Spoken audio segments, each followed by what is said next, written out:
Hey, I'm Grant Babbitt. And I'm Steven Farnsworth. And you're listening to It's a Dad Thing podcast.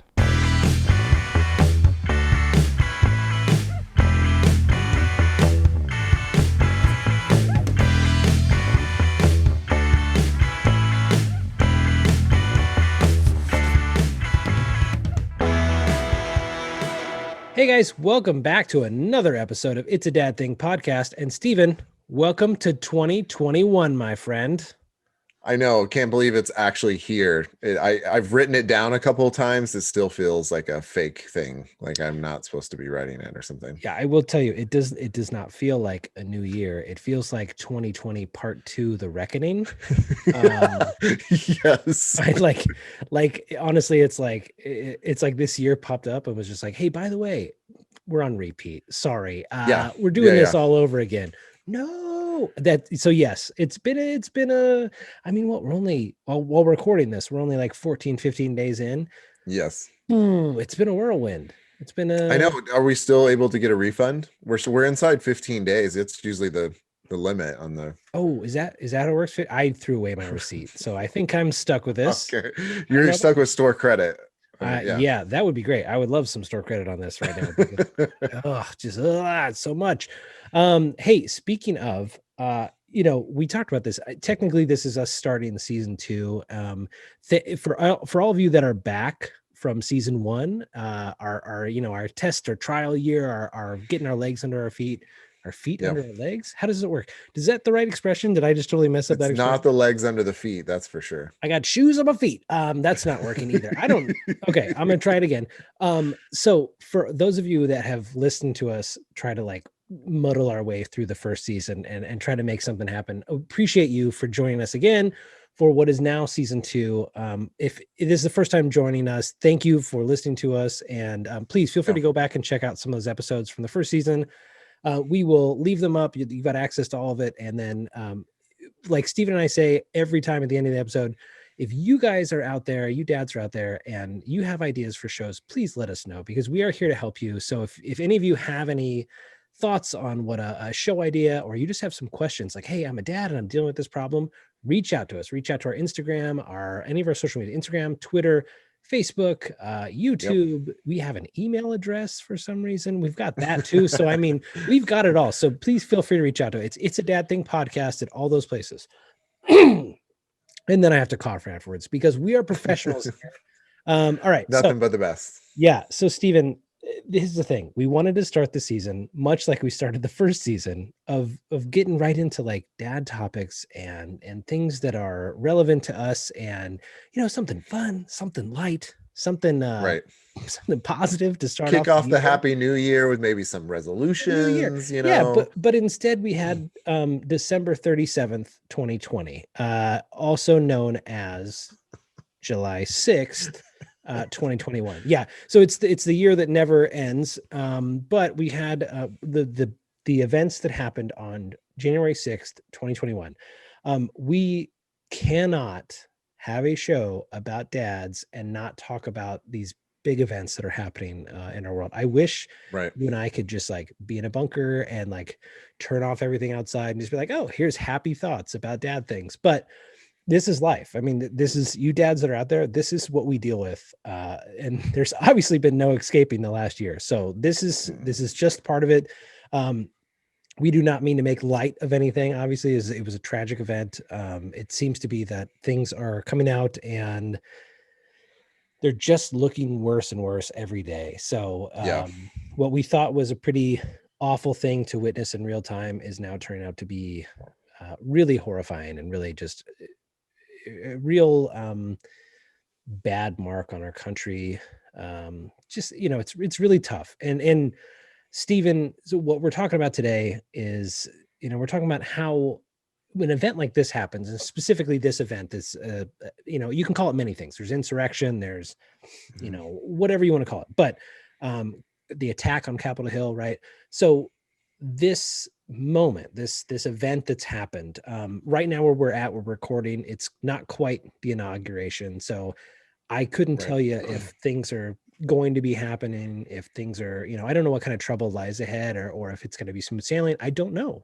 But as Right. of right now, we're recording, we're talking about this event that just happened and kind of the ramification that's come from it.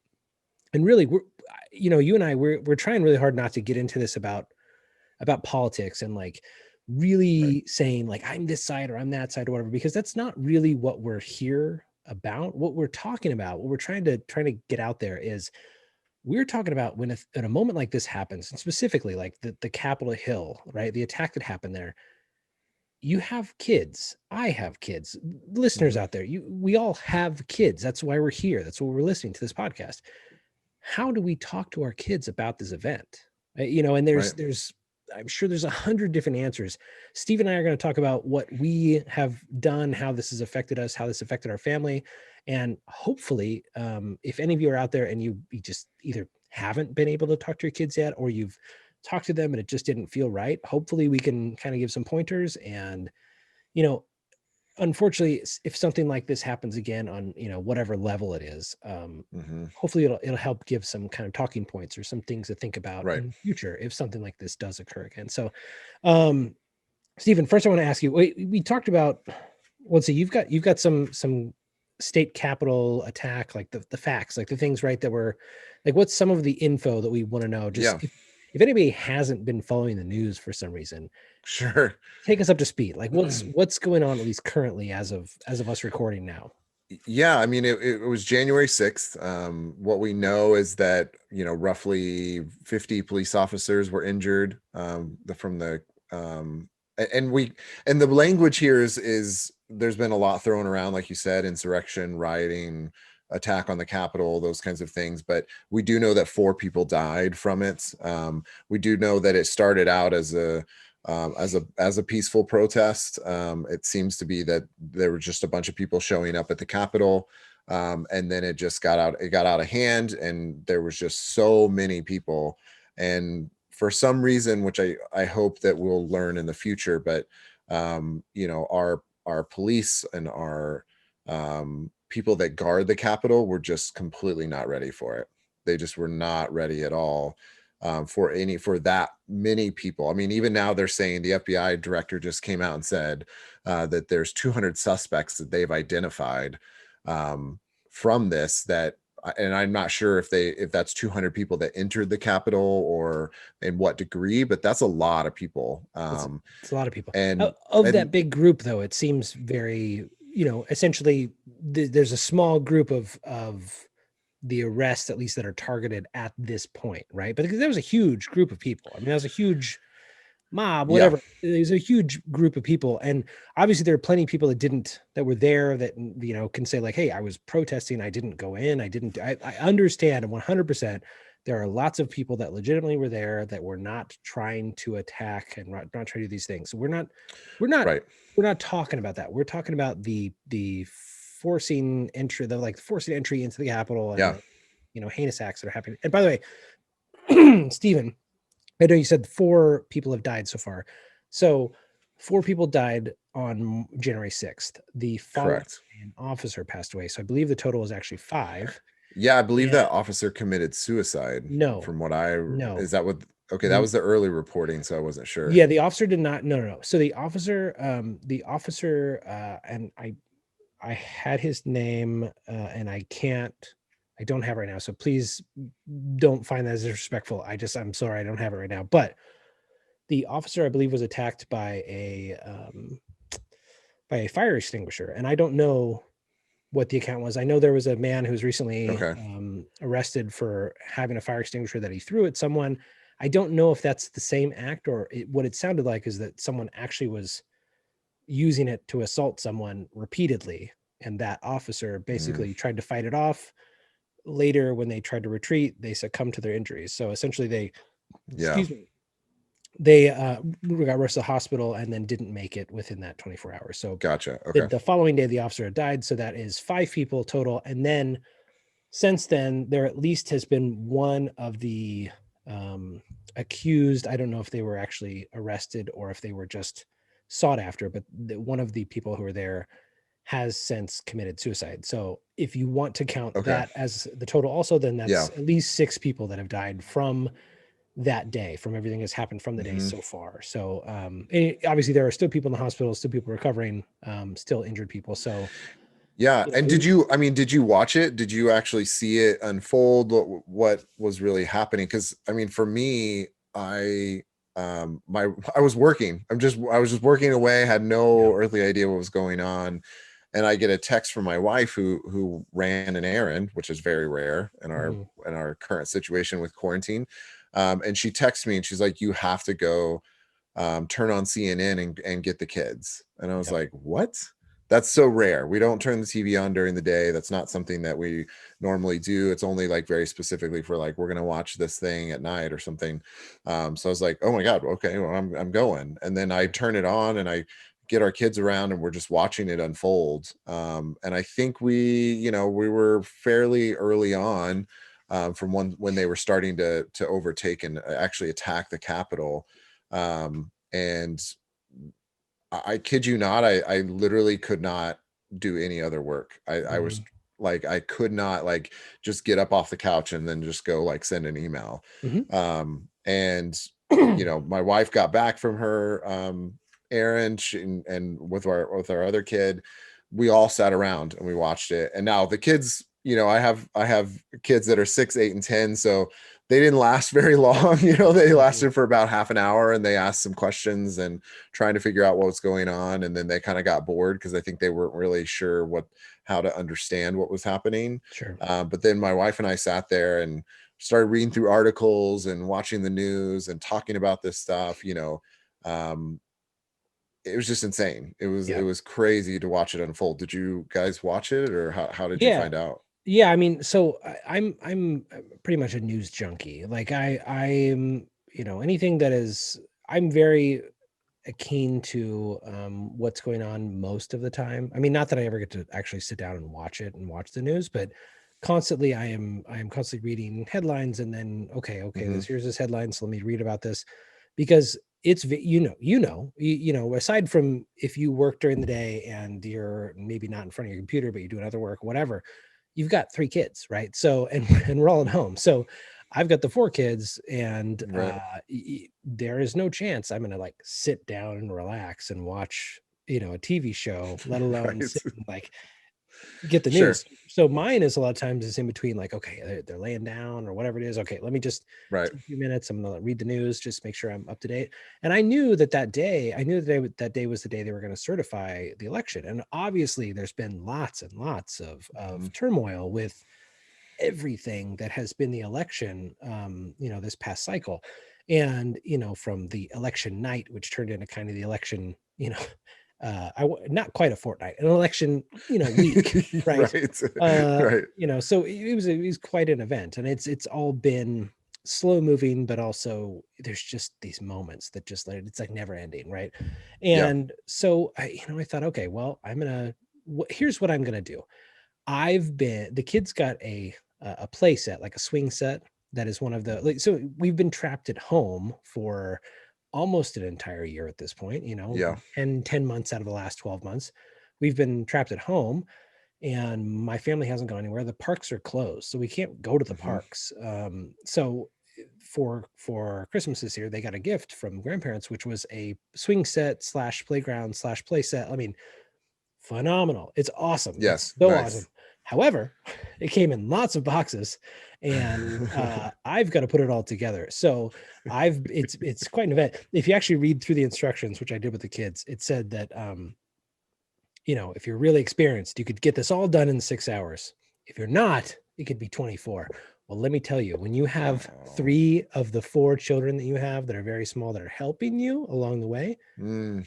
at 24 hours is it just it's Yeah. Just stretched, exponentially grows. stretched. But Yes. I'm not knocking it. The fun is obviously in building this thing that they're eventually going to get to play on, but experiencing it and being part of it. So anyway, so that being said, it's been like, okay, let me go out for a few hours, like 4 or 5 hours, whatever, a day if I Uh-huh. can. Some days I can't, whatever. But this was a day where I went, okay, I'm gonna go out there, got my drill, got all my tools, I'm ready. Right. I'm gonna actually go out there while the kids are still in school, and I'm gonna get some work done. Like I'm gonna crank some stuff Yeah. out Yeah. And then when they're done, they can come out, they can help me. We'll slow down a little bit. That's fine. And I was raring, ready to go. And I've been bringing my Bluetooth speaker out there and listening to music and whatever else. So I thought, oh, well, this, the certification is going on. I know it's just very like, I know there's people that were going to say no to it.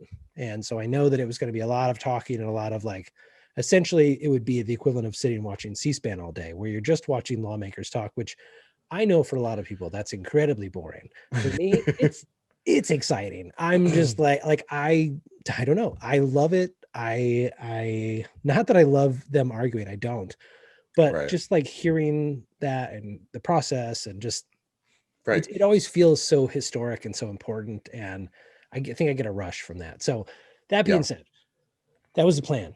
I was going over there, I had my phone. I was like, okay, I'm going to put my phone in the tool bag and I'm not going to watch it. I'm just going to like have it running and I'll just listen to the speeches and everything. And I'll listen to certification. Right. And I'll be out here all day doing this. And so I turn on my phone, got all my tools ready. I'm, got the dirty work clothes, like ready to go. And then I'm like, hey honey, this doesn't look right. Hey, there's a lot of people marching towards the Capitol right now. Oh, hey, you know what? They don't look very happy. Hey, they're pushing themselves into the Capitol. Okay, wait, hold on a second. And so I'm still fighting myself going like, I'm still going to go outside and do this work. Cause like I have this time to do the work. I'm going to do it for sure. And then I realized like, and I turn to my wife and I'm like, you know what? This is one of those days I'm going to have to just lock myself in my room and I'll go find something to do in there, whether it's like sort some old clothes or something like I'll find something to do. I'm not working on the playset right now. I've got to have my eyes on this because this feels important. Something's going on here. And I've never seen anything like this. And then my wife, who is vastly different than I am. I mean, we talk about this. You and I are opposites a lot with a lot of stuff, right? And she is my opposite. I love her, but if she could, she would be in the bubble and not know about news. And that's totally fine. I'm the person who I hear about things that are constantly tragic and then I look further into them and worry about death, right? That's what I do. So we're way different. So then I realized my wife is going like, wait, what's happening? Okay, hold on, wait, what? And then she's watching what I'm watching. And then we end up telling our families, like, hey, are you watching this? Like, are you seeing what's, so she tells her family, hey, do you guys have the TV on? Like, this is, something's going on. Like something's not right here. Right. And so, yes, we ended up having it on mainly on the phone. And then eventually I went into my room and I put it on the TV in my room. And, I mean, it was just like, you couldn't look away. Yeah. Because what the hell? Like, what is happening right now? And it was like, I mean, one of my biggest questions was, as I was watching it, I thought like, oh, okay, like they're going to break some windows. They overpowered that last line of defense for a moment. And then there's going to be all these troops or something that are going to show up and then they're going to back them away. And I just kept remember being like, I'm literally looking at a photo of someone standing on the podium of where like the Speaker of the House was just there like an hour ago. And we're still talking about that we don't have control of the Capitol. That was the big thing for me, because I was like, that's a big, and I hope that there's some things that come out and we start to figure out why that happened. But I'm like, this seems surreal. I get that there might be like, I expected some protests, right? I expected there to be something show of, hey, we don't agree with this, because it was talked about constantly. Yeah, of course. The fact that like they got overpowered, but then there were hours that I was just watching and hearing these newscasters talk about, and we're getting images from these senators, and here's another thing that's happening. And there was no like big rush of like police officers, troops, whatever that is. And I'm like, we're literally in Washington, D.C. Like, these are our national monuments. What do you mean we don't have people that can get there? And it was just so disorienting and confusing to be like, this isn't like another country being invading us. This is our own citizens. What is happening? And you know what's weird is because that first initial day, we didn't, obviously, like, again, we're looking back now hindsight's Right. 2020, right? So we're looking back going like, oh yeah, okay. So we're seeing there was obviously a lot more going on. Right. But I will tell you, the moment that really struck me was like, we're watching people trying to push in, try to break the windows. I'm like, that's awful. That's horrible. But then once they got inside, the image that stuck with me was like, it was the people walking through the hall, but like still in the stanchions.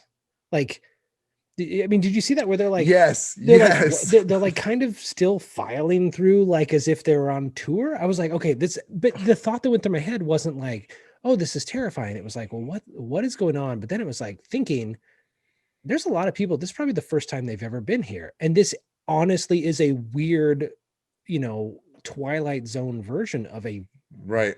like a tour. I'm like, I mean, that sounds like awful. I Yeah. mean, again, now looking back, of course that wasn't what was happening.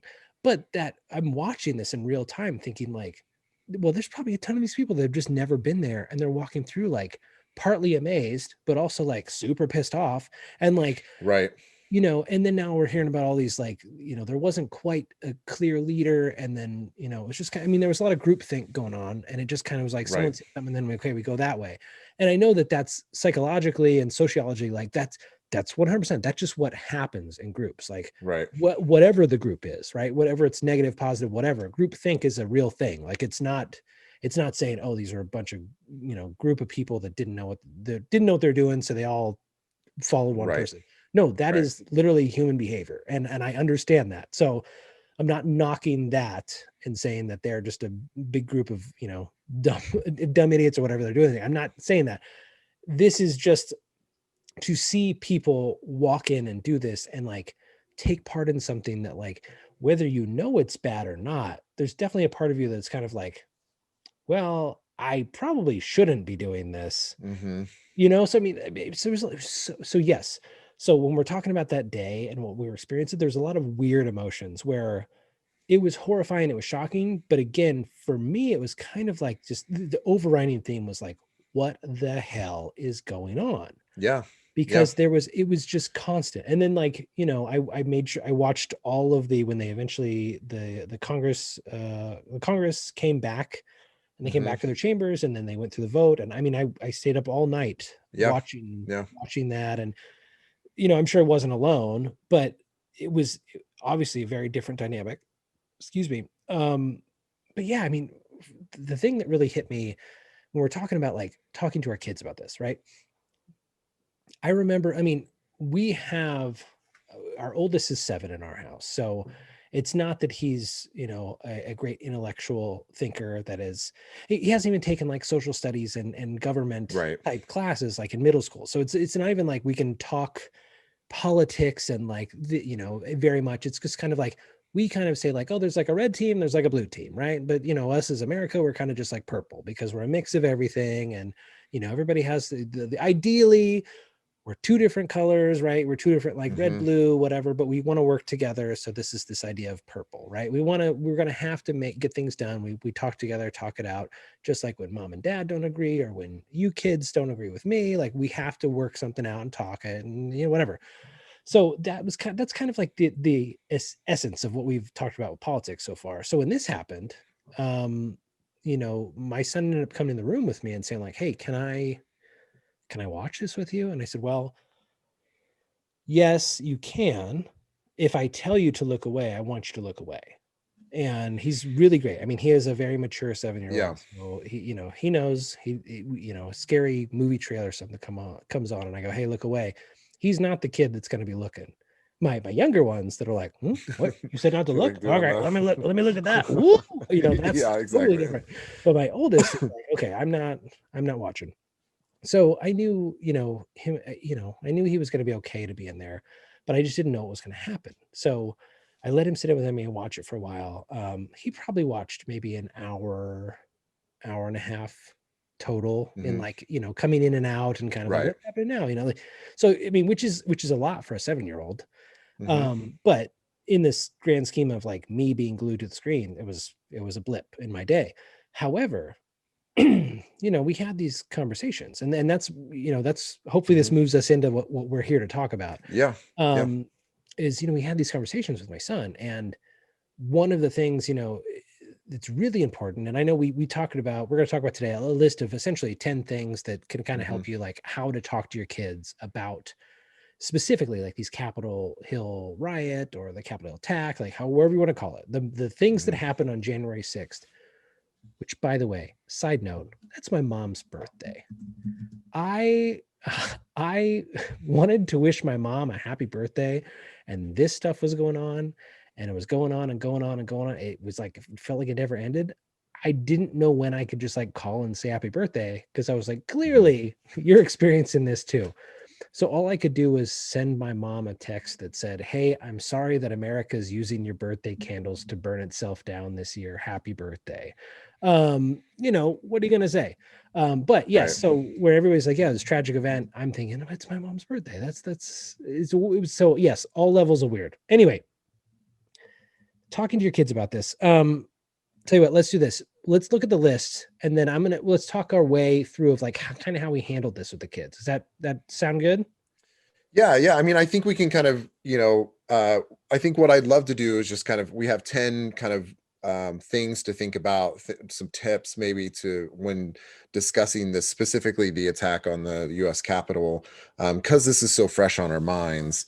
And we can kind of riff on some of this, Yeah. but we'd really, really want to again bring value specifically this year, as this is like our second season. This is 2021. We still want to be able to bring value to you dads out there, Yeah. as we work through this. And so, first one on the list is give your children the space to ask questions. And Right. this one is really, I mean, it happens in the moment, but it also happens afterwards. It's giving them that space to um, feel free to ask a question about it, and really open up the dialogue. I mean, that's kind of that first thing, right? It's like that could start with you. Hey, how do you feel about this? What do you think about this? And then waiting for them and allowing them to kind of give you some reaction, so they feel like they have some kind of power in the situation. you Right. know Yes, and that is one thing I I know, since this has happened. I don't know if you've reached out to a lot of other dads or even just parents in general, like moms and dads. yeah. But I've reached out to moms and dads and just said, "Hey, like, hey, how are you handling this situation? Like, how are your kids doing? How are you talking to them?" And a lot of the answers I'm getting is, mainly from smaller children, are just going like, they don't know about it. They know nothing. Yeah. They're in the dark, and I'm fine with that. Um, and that's fine. Like, that's one way you can do it. Okay. We're not here to say don't do that. That's just not what I did. And Steven, I don't think that's Correct. what you did, right? No, Because not at our all. kids Yeah. watch some of it. Um, Yeah. Very similar to, just so you guys are aware, they're not the same thing. However, I will compare this event to Black Lives Matters, the protest that happened last summer, mainly because they are two great big events that affected us, and not necessarily affected us like specifically this way or that way or whatever. The point is, it affected us as dads that had to talk to our kids about what's going on. Okay. Right. So I'm not Right. comparing them as they are the same thing in any way, or they're, similar, different. This person did that, this person did that. I don't care. I'm not talking about that. Okay. What I'm talking about is, we are dads that had to talk to our kids about this event. And Right. while Black Lives Matter, while the protests were happening, especially being here in LA, we were watching them on TV, and I'm watching them on TV. We're not knowing what's going to happen next. It felt very similar in the fact where you're watching something live on TV. Kids come in, they may watch a little bit of it, and they ask the questions. You have Right. to be there for them. Whether they're watching it or whether they hear about it from friends or whether they, whatever it is, be available for them to ask those questions. So you may not have the answers, and that's okay. But if they know that they can talk to you about it, and they know they can say like, "Hey dad, why are those people breaking the windows? Or why Right. are they doing that? Or why are they so mad?" There may not be a simple answer. There just may Right. not. And that's okay. You may not have the answers. And that's, Stephen and I do not have all the answers, but I will tell you, No, by no stretch. that first tip, that is a huge one, because if your child feels like they can come to you and they can ask a question, that is a sign of safety. Okay, that's a sign Yeah. of safety. Yeah, It's a for sign sure. of trust, and ultimately, that is what we want with our children. All of us. I can 100% guarantee that you dads out there listening want to have your kids feel safe enough that they can come to you and talk to you, and that they can trust you. So that's what this tip is about. Mm-hmm. It doesn't matter if you're, red, blue, in the middle. Like, I don't care. This is about being a dad and being available for your kids. And if you don't have the answer to the question, it's okay to tell them that you don't know all of those things, or you just don't know right now, but we can talk about it, and I can try to ask, and I can try to learn about it. And then once I learn about it, I'll talk to you about it. And that's totally okay and totally Mm-hmm. acceptable to say. The other part of it too, if they ask questions and you want to simplify it, that also, to an extent, is okay. I don't know that sugarcoating is really the Right. way to go. But for instance, I'll just give you an example. Stephen, I don't know what you experienced with your kids, but at one point my son asked, why are they so angry? Right? Why are they Mm. so angry, or why are they breaking things? And I said, do you ever get angry when I tell you no? Yeah. Okay. So that's essentially what's happening. These people want something and they're not getting it. And Right. they feel as though it's not fair. Do you ever feel like it's not fair? Well, yeah, I feel like it's not fair. Of course he feels that way, because he has Yeah. 3 other siblings, and he's always feels like it's not. Right. Right. So he knows that feeling, right? So this is a simplified version of answering his question for him. But dad, but why would they do that? Why would they break things? Well, I don't know the answer to that. But what Mm-hmm. I can tell you is that they seem very upset, and something didn't go their way. And then what I can talk to him about is, and my answer is, I can ask him back the same question and let him think, because that's really Right. great to get their mind going. Would you act that way if you were upset? Well, maybe.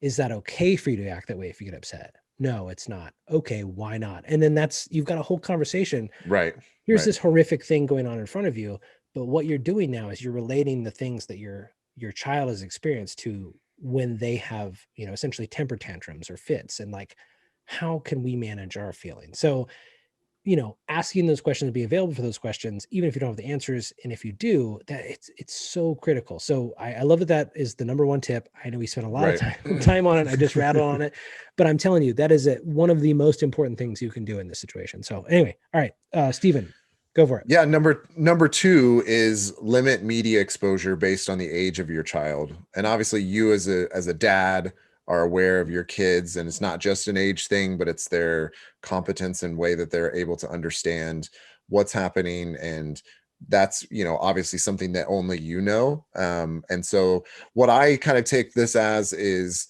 it's, to me, it's not limiting. The way that I handled it is it's not limiting that they're not going to see any of it, in the sense of, oh, it's on, we're just going to shut it off, and we're not going to pay attention to it. What I do take it to is, I watch, the stuff in the aftermath, as far as the analysts talking about it, and hey, here's my opinion on it, and that kind of thing. They don't see any of that. They don't need any of that. That's just Right. my own, like, trying to get more information, trying to figure out what's going on. They don't need to sit there and look at all the photos that come in, and all that stuff. So that's kind of how we limit it in our house. But we definitely had them experience it with us when it was live and when it was happening, to a degree. And then at some point we were like, you know what, just go play. Go play, and mom and I are going to continue digesting what this means, as the leaders of the family. And so that kind of comes in as number two. Yes, and I will just add, and just briefly, as far as we've had more things come out since that day, right? So since that day we saw this stuff live, but since then there's been lots more videos and Yeah. articles and blah blah blah blah blah blah blah. I'm Even though I let my son sit down and watch and be a part of it that day, and we talked about it and I let him ask questions, I am not setting him down in front of the TV to see the extra videos that are coming out, Right. because one, they're horrific. I mean, the things that are coming out Yes. now are they're absolutely unjustifiable. Like, you Mm-hmm. cannot, there's no excuses for this stuff that is coming out. And that is not something that I want to share with my son, let alone my wife is disturbed by seeing it. So I know, as a father, 100% not acceptable.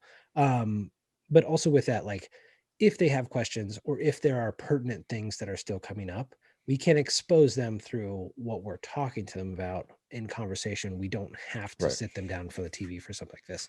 Correct. So yes, so yes, I think, even though on the day of we give them some exposure, I think relatively afterwards, like you can calm their nerves by just, you can talk about it, but definitely cool it as much as you can. That's my opinion. Yeah. Yeah. And I think, the next one, the third one is reassure them that they're safe. Depending on your child and how they react to this kind of stuff, sometimes kids get scared. Is this going to happen to us? Like they see it on TV. Does this mean it's going to happen at our house? Is it nearby? They have no real sense sometimes of location, and that, no, this is all the way happening all the way across the country for us in California. But it's just kind of reassuring them. That could be just a simple hug, kind of talking to them about, hey, that's so far away, that's not going to come to us. Like, you don't have to worry about that. I think that's big also. And this is kind of, again, one of those, depending on your relationship with your kids and their age group or their, capacity for these kinds of things, I think it's just something to remember when going through, again, this US Capitol thing we're specifically talking about, but anything like this. Right. Yes. And of course, like Steven's saying, it also depends on relative to Washington, D.C. for the specific incident. But of course, some of the news reports have come out and said that there may potentially be, there's protests planned on the day of the inauguration in Right. capital cities all around all 50 states. So as much as we want to reassure, even if you're a child that's in, a family or a father, child, whatever, that's in Washington, D.C., we might be slightly removed from what's happening right there. So physically we're removed, but also just remember that, one thing that I remind my kids is just like, same thing, regardless of this attack or not. One thing that I try to tell my children is that if they are in a room or it's dark or whatever, and they feel scared, I just say, you're as safe as I can make it in this house. And I don't want to be the dad who promises those weird words of like, oh, you're safe no matter what, because the hard truth is we can't promise that. But what I can tell them is, you're safe while you're in this house. Like, I'm doing what I can to protect you in this house. So Right. if that Right. means that you're scared getting up and getting a drink of water at night because it's dark, then, just know that I'm here. I'm a room away. And so that, even if you're not, even if you're far away from Washington, D.C., if they still have anxieties and things that are happening, just let them know, like, once they're under your roof and, you're doing what you can as a dad to protect your family. So try to ease those fears as much as you can. Okay. Yeah. And number four, we talk about be transparent and honest. This is a big one. Again, depending on your child's age and your relationship with them, the big thing here is just to not lie. Do not sugarcoat something, and please don't be vague. I think it's easy as a parent to try to dismiss and just say, yeah, whatever. So a lot of times that creates a lot more confusion and can make your kids more anxious. If you try to just blow it off, because they know you. Your kids know who you are, and they can tell when you're not being fully honest with them. And so this doesn't mean being like, oh my God, the Capitol's being overrun, like freaking out on them. You still got to work to be calm and talk to them. But short, simple answers are a great thing here, and that worked a lot with my kids, especially the 6 and 8 year old. It's like, hey, Dad, what's happening? Why is that person doing something like that? They don't need like a synopsis of the past 6 months and he said this and she said that and all that stuff. They just want, why is that person running up the steps right there? That's what their question is. Their questions are usually very simple and direct as well. And so a lot of times, if you can match that, it gives them that peace of mind. Right. Yeah, 100%. And okay, so number 5, talk about bad actions, not bad people. Again, another important one. And this is something that it relates obviously to the capital tax, but this also is something we can do in just our daily lives, remembering to have this part of the conversation when we talk to our children.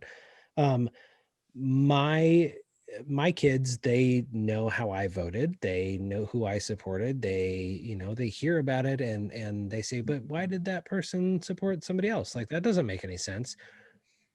So getting into the talking about politics, I have to remind them and tell them, like, look, just because someone thinks differently than I do, they're not a bad person. Right. And just, we've relating that to kids, mom and dad may think differently. One of us is not bad. One of us is not good. We just are two different people that may think two different things. That's what we're talking about here. So there are a lot of people that did very bad things during that Capitol attack. There are a lot of people that did very bad things. And there are a lot of people that were probably there that, like I said earlier, they probably were there to protest something that they very much believe in. Whatever your feelings are as a listener here, whoever, like the person who went there as a protester to protest something that they believe is true, that's their belief. Okay. So we talk about that. That's their belief. It may be different from my belief. It may be different from your belief, Stephen, but that doesn't mean that they're a bad person for believing that, right? Because I Right. have family members that voted for somebody other than I voted for. It doesn't mean they're bad. Correct. Now, that's totally different from someone that's good doing a bad thing. Just tonight we had this conversation. I know, Stephen, I know you were raised I can't even say it right. Evangelical. Evangelical, thank you. Raised evangelical. I know you're raised in the church, pastor's son. I know. I don't necessarily come from that background, so I've definitely crossed the paths of many different viewpoints along that way. And having the conversation with my kids, they're very strong in what they believe at their young age. Mhm. And so we had a conversation just tonight at dinner. They're having dinner and they're talking to me and they said something about like, yeah, but if they don't believe in God, they're bad. And I said, nope, that's not true.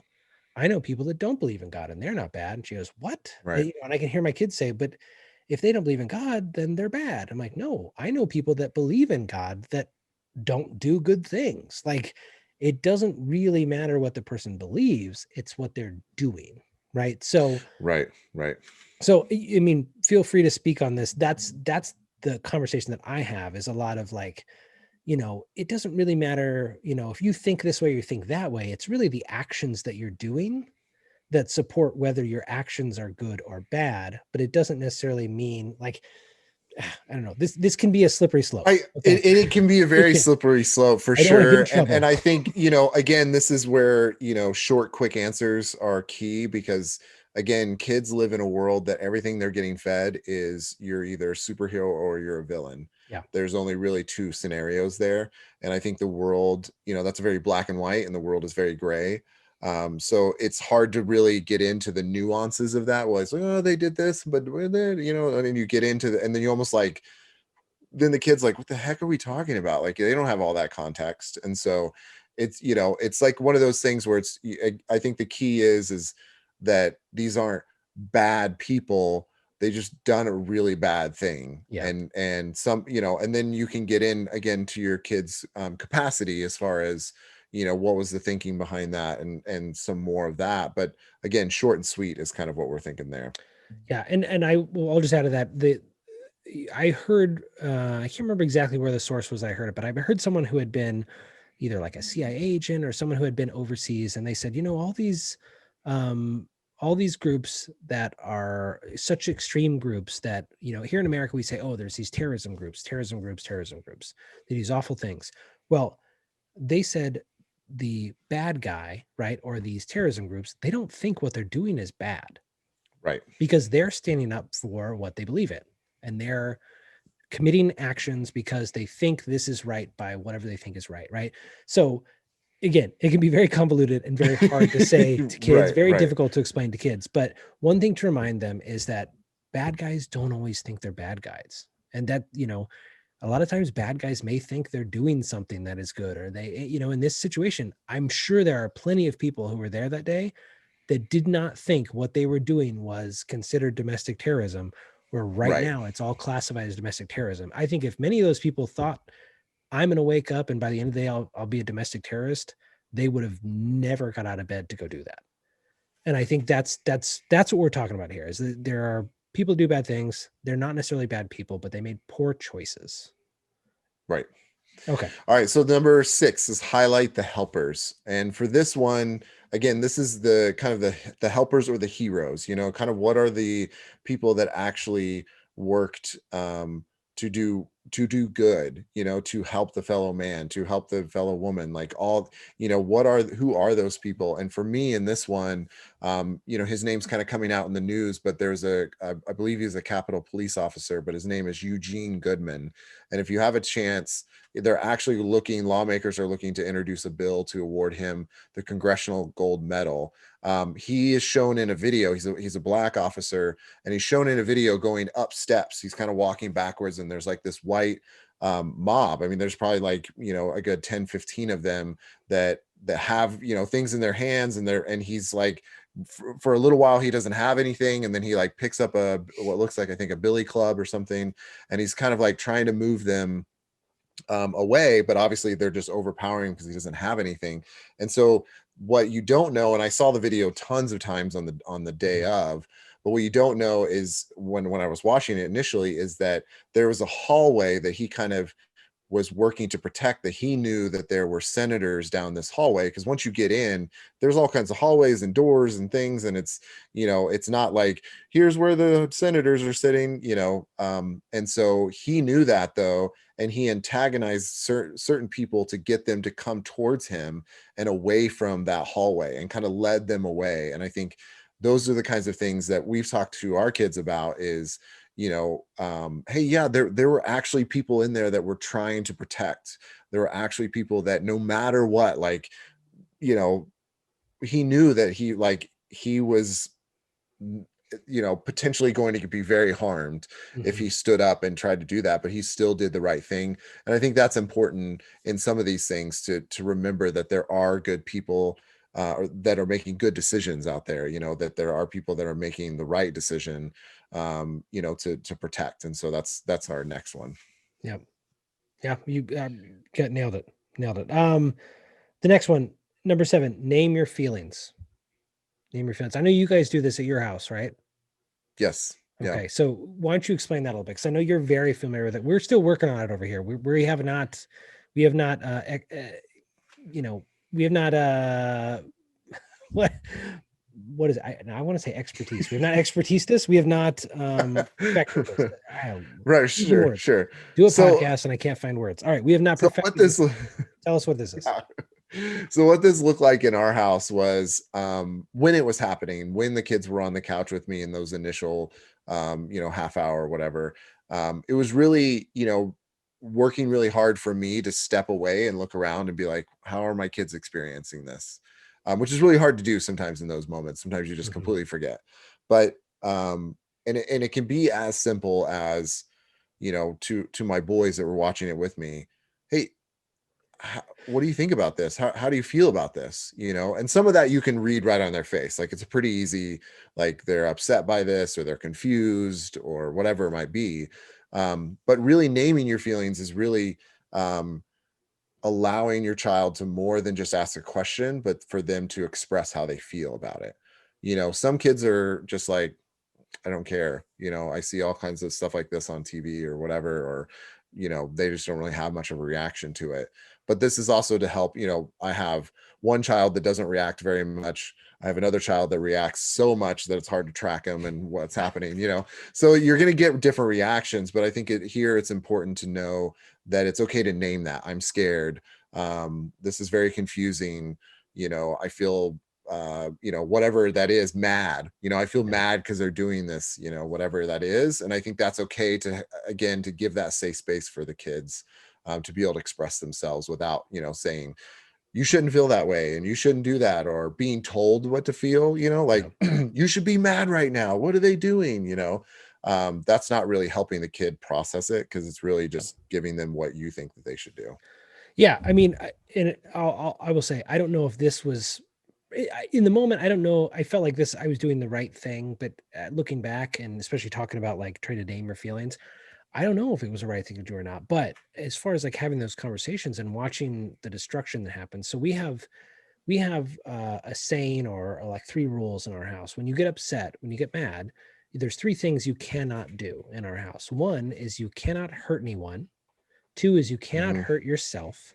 And 3 is you cannot destroy property. Now, 100%, I thank my wife for that. That is not something I came up with. She did that. Awesome. I love it, because we have used it ever since she came up with it. We use it all the time. I Yep. wish we didn't have to use it as much, but we do.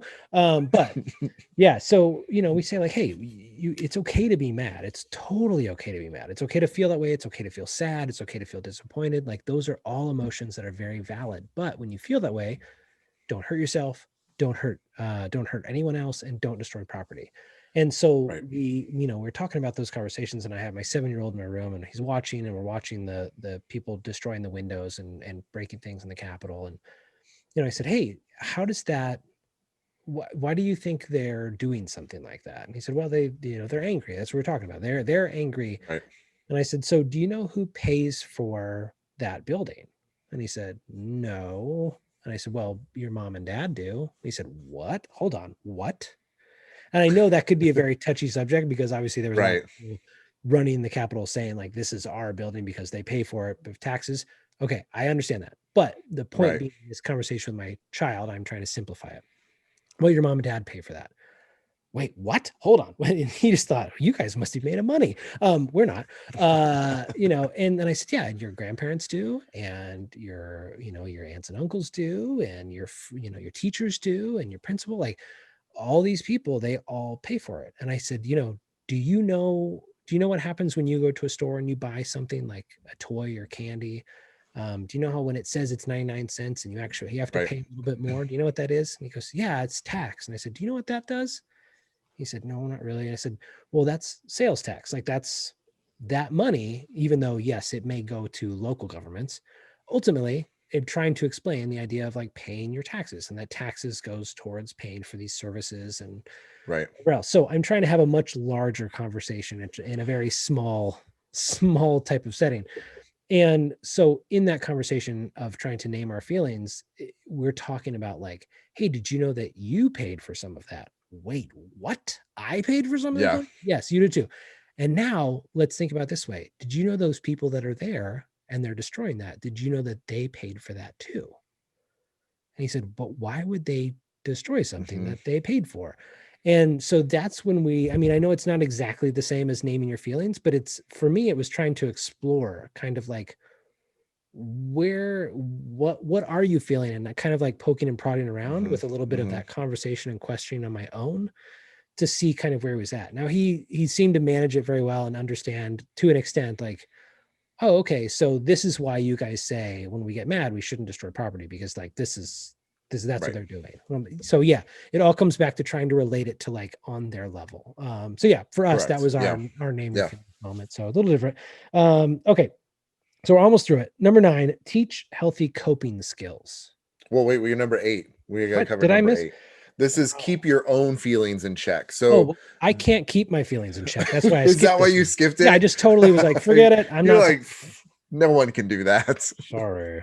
We'll edit that out. We are professionals here. Yeah, number 8, keep your own feelings in check. Steven, were you able to keep your feelings in check at your house? Yes. But I will say that there was a point, and I'm a very calm person just overall. But I will say about an hour and a half, 2 hours in, I was having some conversations with some people through text message and whatnot. And honestly, I got to a point where I started getting very, very frustrated. And I myself had to stand up and go walk the dog, or that's what I ended up doing. My wife, this is about when, about a half hour in, we were like, okay, kids, go play. Because we were realizing that for Sarah and I to really process it, we really needed to have that moment, and kids needed to be able to go play and go on their own and do their thing. And so for me, this one is really about paying attention to yourself and not exploding on your kids, because sometimes, like, they're just being kids and they drop something or whatever that just happens during the day, and sometimes you're such at a high emotional point that just any little thing will just set you off, and so that's during these times when, especially, everything is just so polarizing, everything's just, everything we watch and read, it just feels so divisive and everything. This is really about what kind of things have you put in play. And really, like, this kind of goes into number 9 as well, because it kind of talks about teach healthy coping skills. Like, those are kind of one and the same, Great um, segue. the, fir- the first one is really about yourself, but also this is a way to teach your kids, hey, I'm really upset right now. Yeah. And that's part of that emotional intelligence, being able to talk to your kids about, I'm really, really frustrated right now. So like, I need you guys to go play because I'm not mad at you. Nothing you did is wrong or anything. I'm just really upset with what's going on and I need to process it. And mom or dad or whoever, we're going to go take a walk, or we're going to, I don't know, whatever it is that is for you, that you take a step away that lowers the temperature in your house. Right. Make sure that that's something that you're doing during these things. And this is really in the immediate aftermath, but I've even noticed that when some news comes out a few days later that is, might be very upsetting, or there's some new thing that came out and you're just like, oh my gosh, I can't believe it. It's still in those moments, so it still has that trickle out effect. Right. And I will just caveat all of this. Like Stephen and I are coming at this from, parents who are parents of younger children, right? 10 and below. So we're talking a lot of this like from the perspective of, being very delicate, because we're talking about elementary school primarily, right? But Right. many of you who may have middle schoolers, high schoolers, even, dads that are listening that have kids that are in college, like these are all tips that still work. You just apply them to someone that is older, that may have Right. more understanding, more knowledge.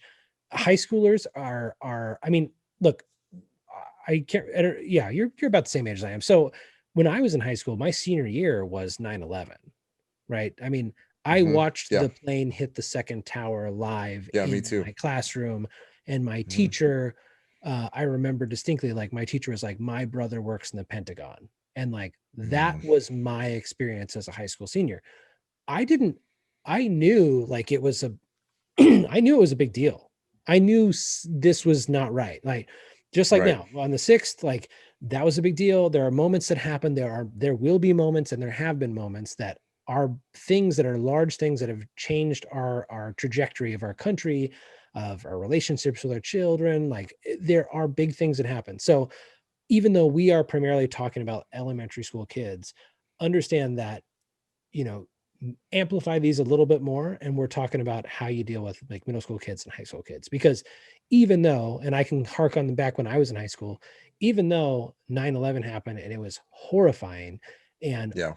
awful, I remember we got to leave school early, and I thought, cool, we get to leave school early. Like I didn't understand the magnitude of really what was happening to the country around us and to the people around us and the adults around us. Like I didn't fully Mhm. get that. So know that even though you're middle schooler, you're high schooler, they may seem like they get it, please still take these steps and talk Yeah. about coping mechanisms are a huge deal. Um, talk about how you're able to cope with this. And if you don't know, reach out to us, reach out to like other things that are, professionals, that there may be things that there are coping mechanisms to discuss that with your high schooler, with your middle schooler, and with your elementary school kid, because you know your child the best, right? You Right. know them. You know that they already have coping mechanisms. Like even our elementary school kids, they have their own coping Mhm. mechanisms for different things. And in my house, we have 4 very different personalities. So we have 4 very different coping mechanisms that we have to juggle each one of those. So please take that into consideration when we're talking about this, whether you have multiple kids or multiple ages. Really look at your child, talk to them, understand who they are, and then talk about how to cope in that specific way, because this is not a one size fits all with Right. all by any means. Okay. Yep. All right. And then final one, 10. This is use this as a springboard for tough conversations. This is again what you were talking about, age appropriate, knowing your child. This is a big, use all that context obviously in this regard. But for our kids, this is for our chance to talk about racism, talk about injustices, talk about what is broken and inconsistent with us. And you can kind of help with, younger kids understand rules, and maybe they go to school, and probably not right now because of the quarantine and stuff, but they're used to maybe going to school and what happens when you break a rule, and what's going to happen to some of these people that broke a rule, and but that can use this kind of as that springboard to talk about those really tough conversations. Because Yeah. if you're able to, again, give kids a safe space, give them a way to name their feelings, and really keep the temperature lower in your house, then it will bring about these kind of conversations, which are really good. And the deeper, usually the older the child is, you're able to talk about those in a much deeper level. Yeah, totally. And in tough conversations don't have to be big conversations, big moments. I mean, they can, like we're talking about, Yeah. they can be small moments. They can be the child that wants a sweet treat during the day, and they just can't accept that you won't give them chocolate right before Right. bedtime. Like that's can still be a tough conversation to have with them. So yes, there are large scale things to talk about in this world, but there are also small scales, and a lot of these things will still apply to those small things. The other thing too is oh, I had something and I I totally I lost it. I saw it float away. I You think it, did. like, right. I just, It's pretty easy. You know what? Honestly, I think what it is we're talking about these conversations and talking about kids, and as I'm talking, I'm thinking about these moments that I've experienced with my kids, and I start to get lost in like, oh yeah, oh no, I need to use that for this thing. Okay, I'm going to use it. And so it's funny because I'm literally like, as I'm talking to you guys and I'm trying to help and teach and like and give tips, I'm realizing I'm actually learning while the words are coming out of my mouth. It's very difficult to have a conversation when that happens. No, really what I'm trying to get to say is that, this is a tough thing. And all these, if we can talk to our kids and we can have them feel like they can trust us, if we can have that safe zone, then we hopefully can give a new generation of kids a different way to cope when things don't go their way. I mean, you really want to break down this big thing. There is a group of people that were told something and things didn't work out the way they wanted to, and then they rebelled, right? right, right, Our kids, if they're small, if they're middle schoolers, if they're high schoolers, you already know this, but they will rebel. Okay. right, We did, they will, their kids will, it will happen. Okay. So our goal as parents is we take a big moment like this and something very tragic in our country and something that's happened, and let's apply it to how we can be dads and how we can better their lives and how we can hmm, better their relationships and better their futures. Because yep, they feel like this, when they are as upset at those as those people were when they were at the Capitol, we need to be able to teach them and instill those skills with them and that trust and that safety, so that they feel like they can have an outlet to vent or to talk or to whatever it is, so they don't make those bad decisions, so they can right, have the tools to make those good decisions and live a better life and not end up causing some horrendous thing, whether it's large scale or small. um, hmm, Little things affect our life every day. So if we can do this, if we can have those conversations, if we can teach our kids, then these are the conversations that we need to have in a dark time like this to better our family yeah. and And I think you nailed it. Because I think it's about taking these dark times and these dark things that happen, and kind of these stains that are left, that I never expected to happen. Taking it and flipping it and trying to make it an opportunity to continue working with your kids and teaching your kids and continue to talk about your values and continue to, like you said, you have three things that what happens if you get upset. This is the three things. You keep reiterating those things that you may already have in place, and using this as like again, that springboard to say, hey, this tragic thing happened, but we're going to work to make this, somehow a positive thing, and we're going to teach our kids about this, and we're going to allow this to open up those other conversations. yeah. Yeah, totally. So not to end on a somber note, let's end this on positivity. We're going to make this world better for our kids. You dads out there, we are going to do this. If you are a dad out there and you want to make things better for your kids, please listen to us, like, subscribe. We're doing the best that we can. We're trying. We're not experts, but we're trying, right, Stephen? Yeah, yeah, for We sure. I mean, we don't claim to be experts at all. We're trying to give some no. tips and some context of how we've handled things. We're super excited as we go into 2021. Besides this US Capitol stuff that happens, we're really excited about this next season, and we have some exciting subjects and people that we're going to talk to, and really help dads not feel alone. We want to Yeah. make sure that you understand that we share a lot of things, that we get frustrated a lot of things, we get confused about a lot of things, and we want you to feel like that community aspect as well.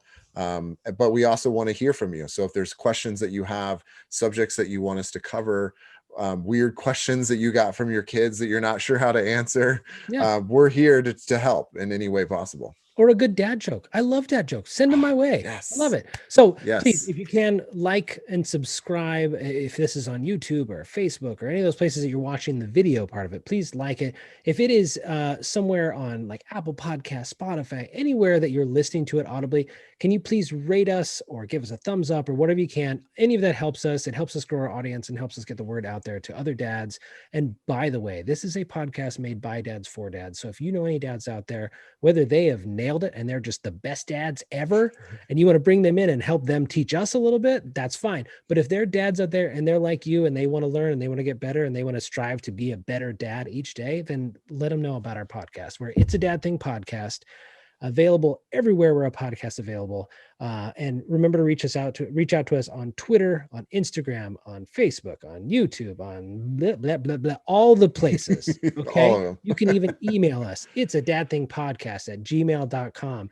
That's right. Yep. Email. We still got that. Let's do it. All right. So really, send us your questions, any show topics, anything you want to do. Steven, I'm so glad to be back in the second version of 2020 this year, the 2020 part 2, the apocalypse, whatever this is. Yeah. So glad sequel. to be back with you.